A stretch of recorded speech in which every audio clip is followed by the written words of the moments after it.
that are now coming in of the aftermath of the Sambhal clashes, where the situation seems to be limping back to normalcy.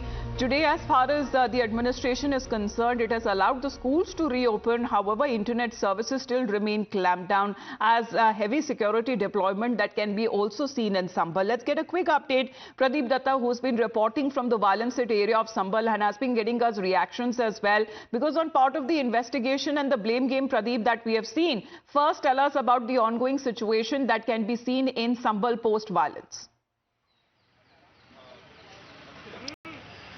You rightly said, Amita, life is limping back to normalcy because day before yesterday when we came out to this place, the streets were deserted. Look, right now you can see the people out on streets and also the shops have started opening here in this area. That clearly indicates that now the situation here has improved and police and administration to a great extent has been able to get the situation back to normal. And so far as the schools are concerned, yes, today the schools have opened because yesterday schools were shut and they remained closed because of the prohibitory orders from the administration side, but today they have allowed the school to be open, and you can see most of the shops here have already started opening up, and that clearly indicates now the things are better here in Sambhal area.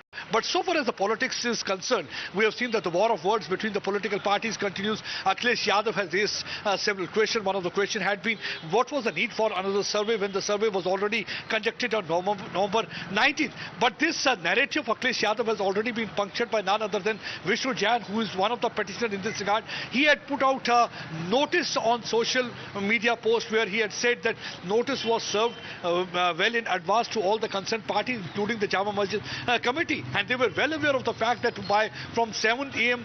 till 11 a.m. on 24th, there will be survey will be conducted. But unfortunately, certain people, they gathered there on spot, they started pelting stone, and police was left with no other option but to resort to cane charging and there to fire tear gas shell.